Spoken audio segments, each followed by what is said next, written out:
E agora a gente vai fazer uma recapitulação do que a gente fez, do que a gente estudou, só para você entender basicamente o que a gente viu ao longo da aula de hoje. Vamos lá para o slide.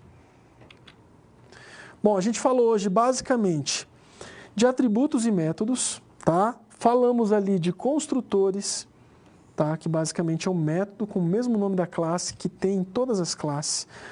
Falei contigo sobre sobreposição de métodos e sobrecarga e a gente viu a diferença entre sobreposição e sobrecarga. Tá lá o quadro, bem legal, vale a pena você revisitar para você entender a diferença, tá? De sobrecarga e sobreposição. A gente viu ali novas estruturas de decisão, switch case default, né?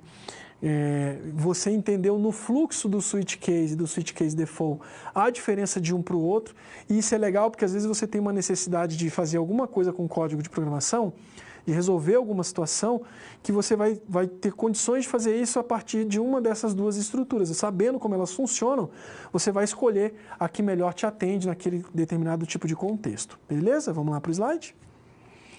Nós falamos de controle, estrutura de controle de repetição, o for ali, o while e o do while, né? Falamos também de operadores, aí falamos de operadores relacionais, falamos de operadores lógicos, falamos de operadores numéricos, tá? Vocês viram ali os tipos de dados também em Java, né? A gente tem os tipos de dado primitivo de Java, falamos de int, double, enfim.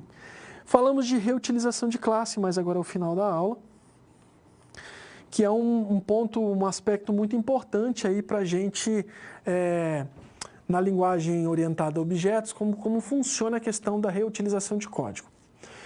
Acho que até agora, nesse momento, a gente alcança um nível de maturidade bem legal na linguagem orientada a objetos de entender os principais aspectos da linguagem orientada a objetos, no que tange aí, por exemplo, aos pilares da programação, como encapsulamento, enfim, herança, abstração, que a gente já viu lá, polimorfismo, que a gente voltou a revisitar hoje, tá?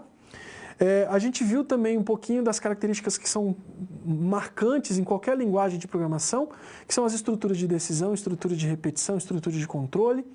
Falamos algo que é muito próprio, né, de linguagens como linguagem Java, que é sobrecarga e sobreposição de métodos, e entendemos a importância disso, entendemos a relevância disso no contexto da programação, de modo que isso facilite você, quando você estiver programando, a entender qual a melhor estrutura, em qual situação você vai poder utilizar sobrecarga ou sobreposição e etc.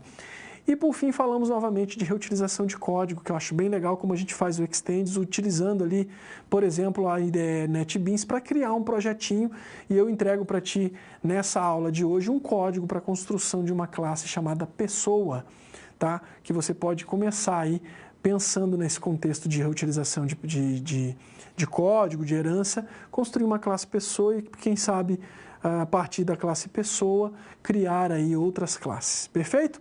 Acho que na aula de hoje é isso, espero que você tenha gostado, que o conteúdo dessa aula contribua aí para o teu crescimento, para a tua compreensão no que diz respeito à linguagem orientada a objetos. Até uma próxima.